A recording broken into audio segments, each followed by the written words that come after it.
Assalamualaikum warahmatullahi wabarakatuh. Kembali lagi dengan saya di perkuliahan Manajemen Strategi Pelayanan Kesehatan.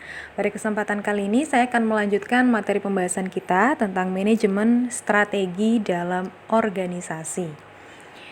Ya, apa sih peran penting dari manajemen strategi atau apa sih perannya manajemen strategi ini?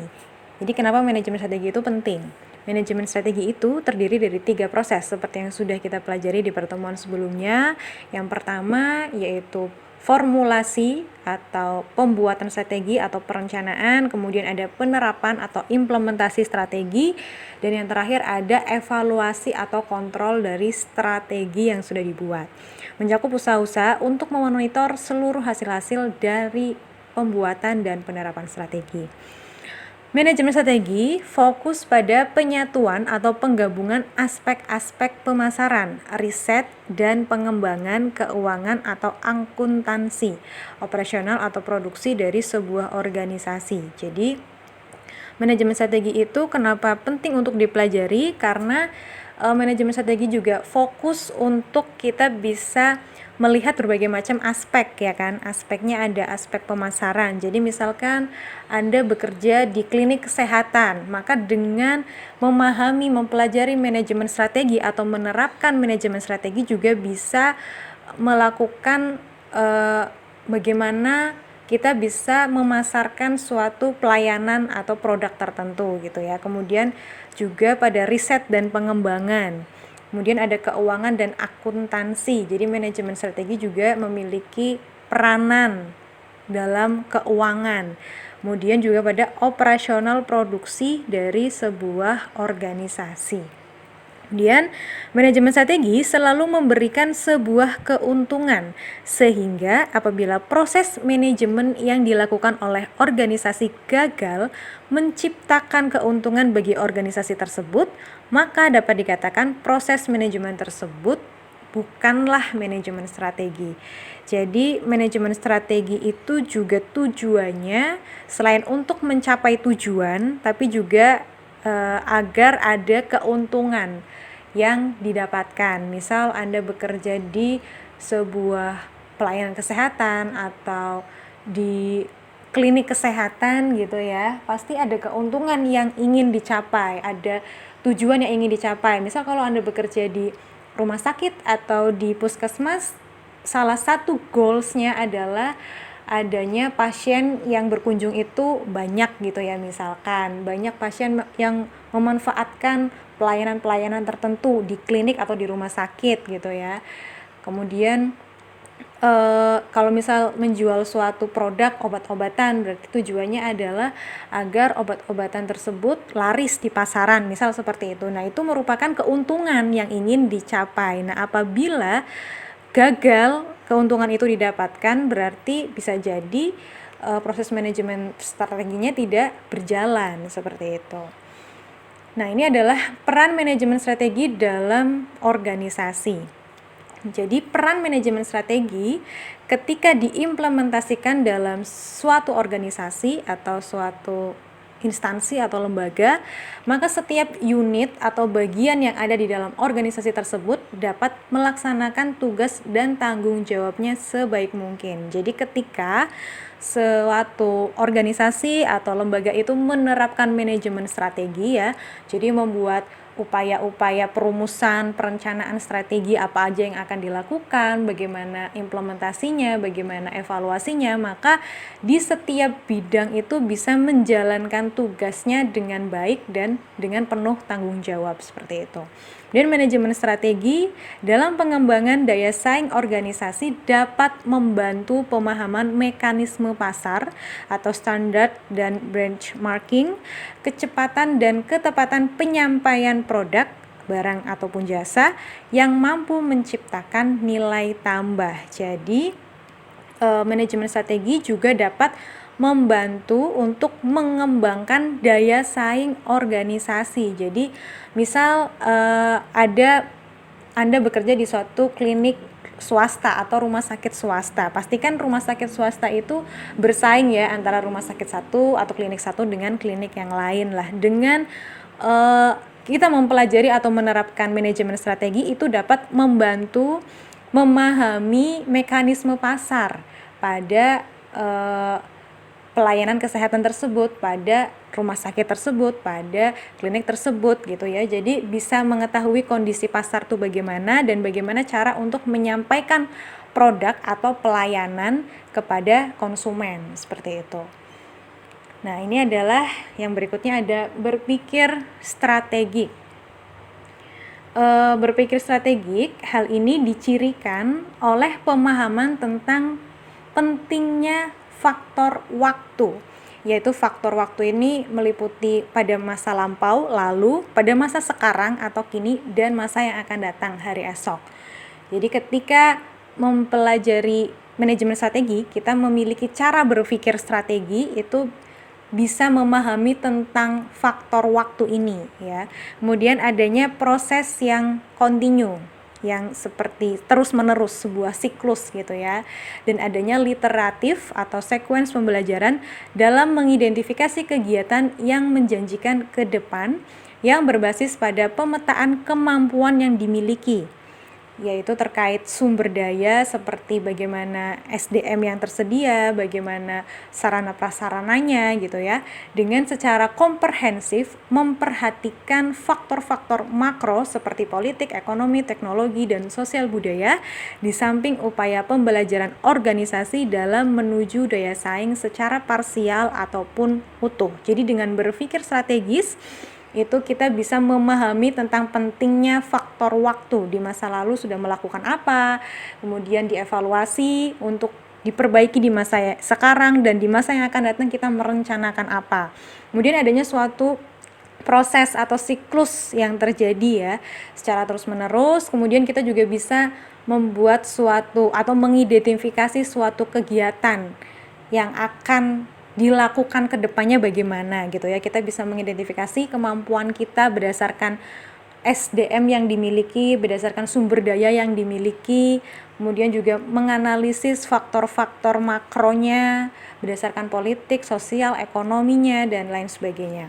Kemudian realisasi berpikir strategik dapat ditunjukkan oleh konsep masukan, proses, dan luaran dalam mengelola perubahan menurut peluang maupun ancaman yang ditemui sesuai dengan fase-fase berikut: pembentukan kelompok kerja, inventarisasi kegiatan, keterlibatan unit kerja, dan status kegiatan. Jadi realisasi berpikir strategik atau buktinya bahwa sudah menerapkan cara berpikir yang strategik itu bisa dilihat dari bentuk kegiatan yang dilakukan atau pembentukan kelompok kerjanya itu bagaimana, kemudian keterlibatan unit kerjanya itu bagaimana, dengan melihat ketika di suatu pekerjaan dilakukan bagaimana proses masukannya, dari mulai SDM-nya bagaimana dikelola atau dibagi-baginya tuh, pembagiannya bagaimana, kemudian proses pelaksanaannya bagaimana, luaran-luaran capaian-capaiannya tuh bagaimana,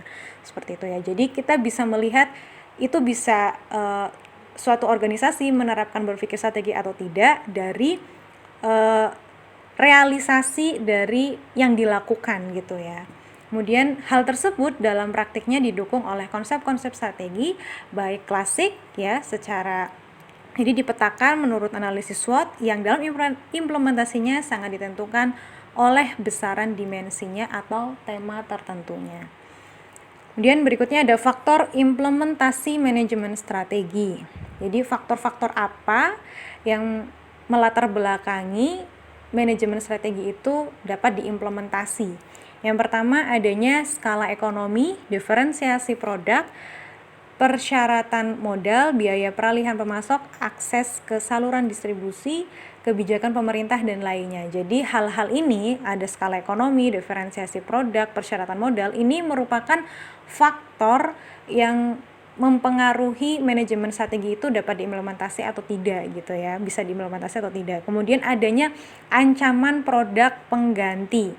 Ini berkaitan juga dengan biaya dan harganya. Jadi misal kita mau menjual sebuah produk kesehatan ya, misalkan obat-obatan gitu ya, itu bisa jadi ada produk yang sama yang dihasilkan oleh perusahaan lain tetapi harganya berbeda, mereknya berbeda. Itu merupakan faktor penentu juga untuk menentukan implementasi strateginya itu bisa diterapkan atau tidak. Kemudian kekuatan tawar-menawar pembeli, kemudian kekuatan tawar-menawar pemasok, dan persaingan konvensional di antara pesaing. Nah, hal-hal inilah yang melatar belakangi atau merupakan faktor manajemen strategi itu dapat diimplementasi atau tidak.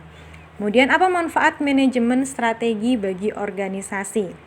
Yang pertama, dengan kita menerapkan manajemen strategi pada organisasi, itu dapat memberikan arah jangka panjang yang akan dituju, memberikan semacam pedoman atau petunjuk kira-kira di masa yang akan datang itu akan melakukan apa saja sih gitu ya, rencana-rencana strateginya tuh apa. Kemudian membantu organisasi beradaptasi pada perubahan-perubahan yang terjadi, karena manajemen strategi itu kan juga bersifat dinamis sesuai dengan kondisi yang sedang terjadi gitu ya. Jadi organisasi bisa beradaptasi dengan berbagai macam perubahan. Kemudian membuat suatu organisasi menjadi lebih efektif sesuai dengan tujuannya gitu ya. Kemudian mengidentifikasi keunggulan komparatif suatu organisasi dalam lingkungan yang semakin beresiko. Jadi dengan kita mempelajari manajemen strategi, kita juga bisa menilai nih kondisi organisasinya tuh bagaimana, apa yang keunggulan-keunggulan yang dimiliki dibandingkan dengan organisasi lain atau instansi lain gitu ya, atau pelayan kesehatan lain seperti itu. Aktivitas pembuatan strategi akan mempertinggi kemampuan perusahaan untuk mencegah munculnya masalah di masa datang. Kemudian keterlibatan anggota organisasi dalam pembuatan strategi akan lebih memotivasi mereka pada tahap pelaksanaannya.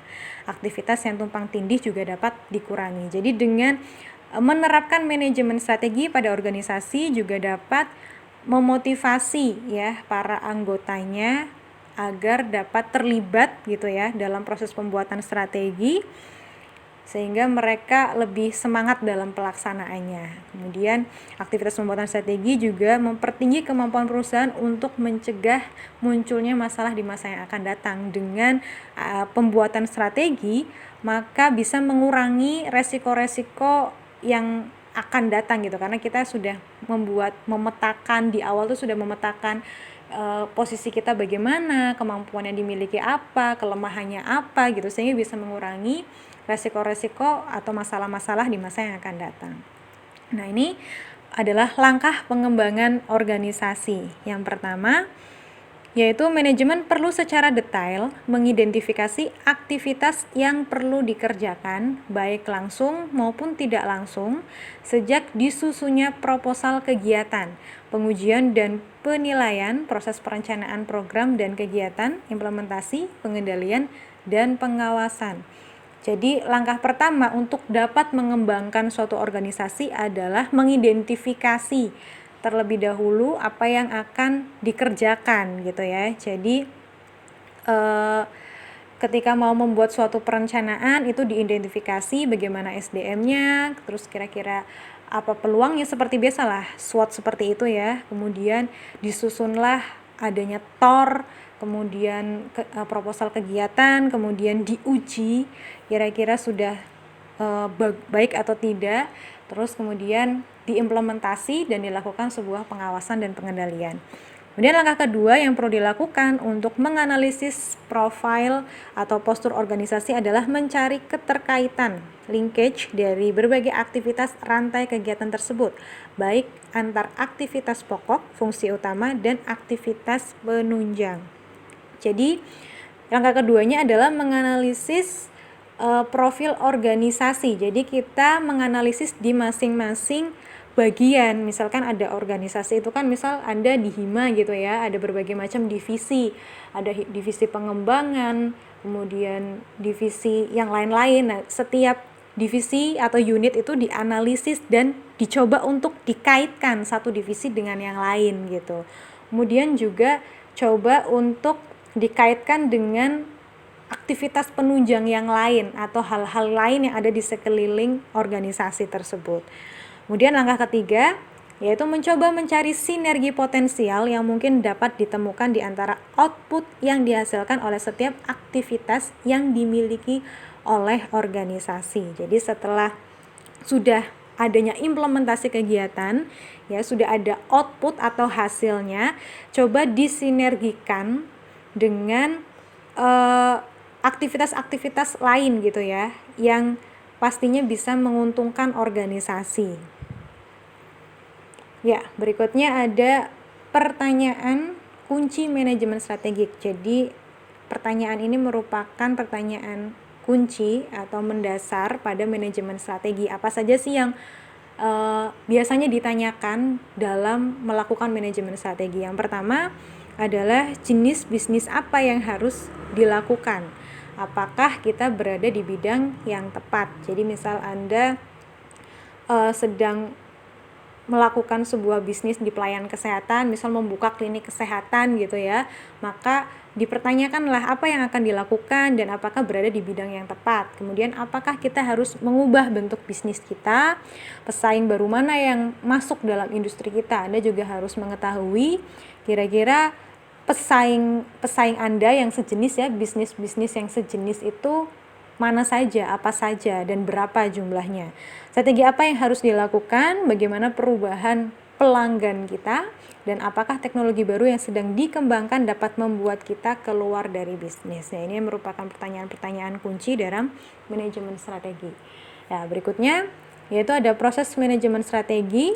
Ini sudah dijelaskan di pertemuan sebelumnya juga. Ada tahap formulasi, yaitu pembuatan pernyataan visi, misi, dan tujuan, kemudian implementasi, yaitu proses penerjemahan strategi ke dalam tindakan-tindakan, dan evaluasi, itu adalah proses kontrol ya, atau monitoring. Apakah implementasi strategi dapat mencapai tujuan? Nah, yang pertama itu tadi di proses formulasi, ada perumusan visi dan misi. Nah, bagaimana prosesnya? Dalam membuat visi, yang pertama adalah menentukan rentang waktu dan lingkup analisis secara tepat. Ya, kemudian identifikasi tren sosial, ekonomi, politik, dan teknologi yang akan mempengaruhi masa depan.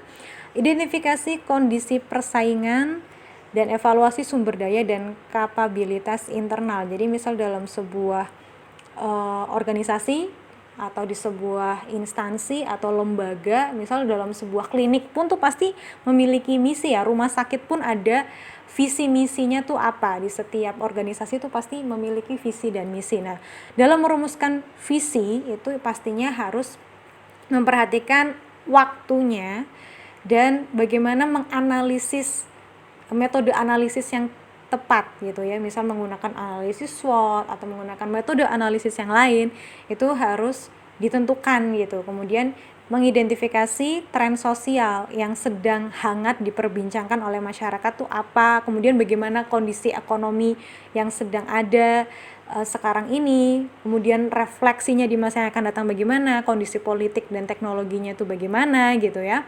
Kemudian mengidentifikasi kondisi persaingan, kita juga harus melihat kira-kira instansi atau misalkan Anda mau mendirikan rumah sakit ya, itu rumah sakit sejenis itu bagaimana kondisinya gitu. Kemudian evaluasi sumber daya dan kapabilitas internal, melihat bagaimana kemampuan yang dimiliki di internal ya. Kemudian dalam membuat misi yang ingin dicapai, yang perlu diperhatikan adalah yang pertama, publik atau pengguna jasa yang hendak dilayani. Jadi kita perlu mengetahui siapa yang akan dilayani.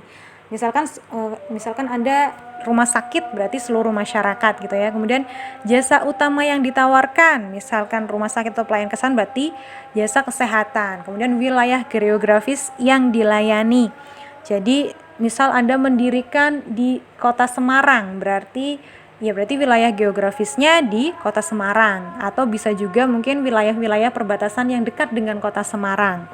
Komitmen organisasi terhadap pilihan teknologi, itu bisa menggunakan sistem informasi manajemen apa yang akan digunakan gitu ya dalam menunjang tugas-tugas di organisasi. Kemudian komitmen organisasi terhadap alternatif tujuan, elemen kunci dalam filosofi organisasi, dan konsep kedirian dan citra organisasi.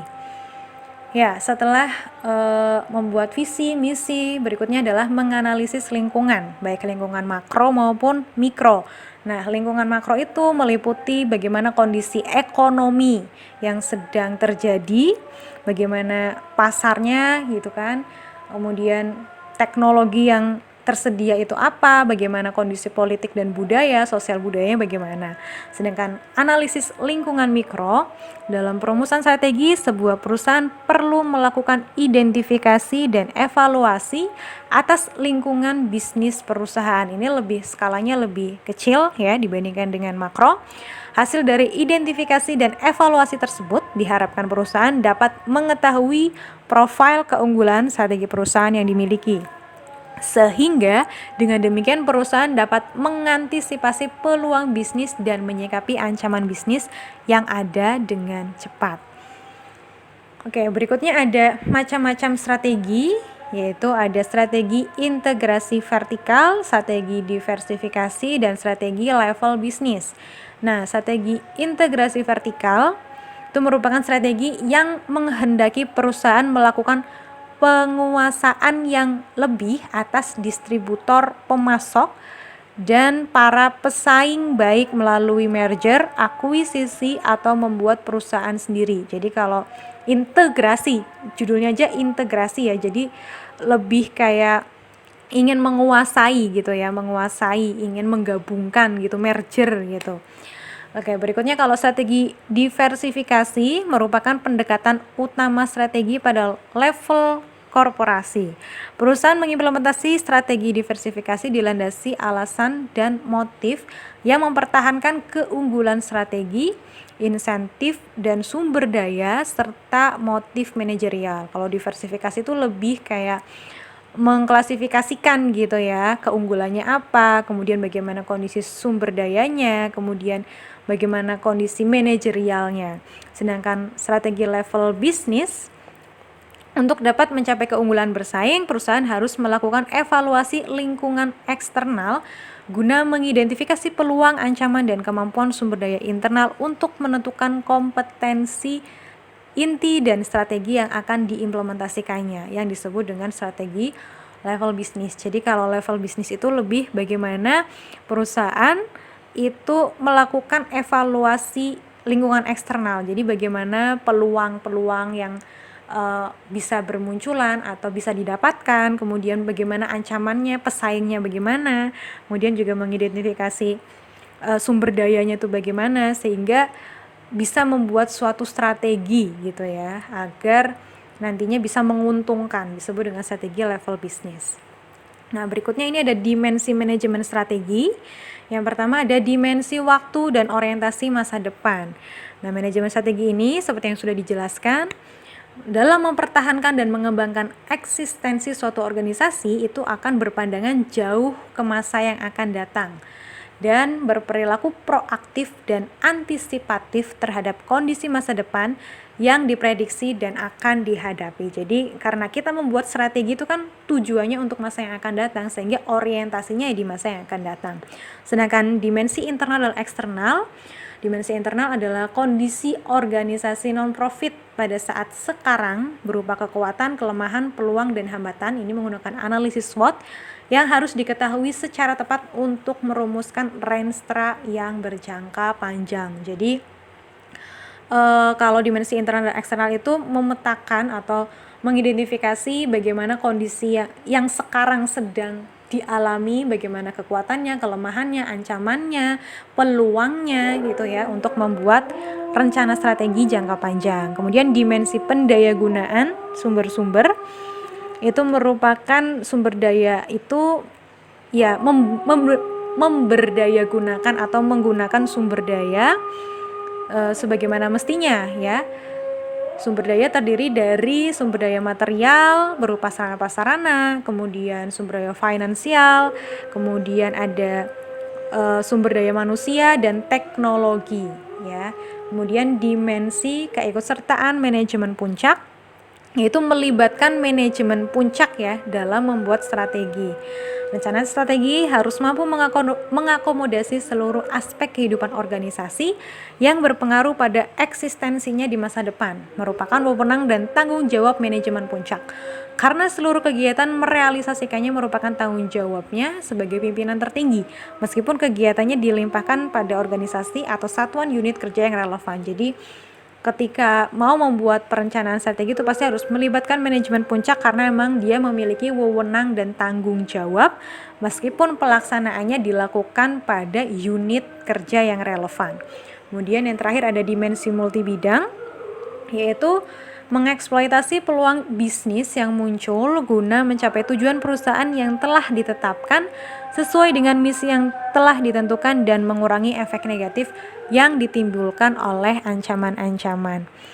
Oke, berikutnya ada komponen pokok manajemen strategi, yaitu terdiri dari analisis lingkungan, kemudian ada analisis profil, strategi untuk mencapai tujuan organisasi, bisnis maupun publik dengan memperhatikan, dan ada misi.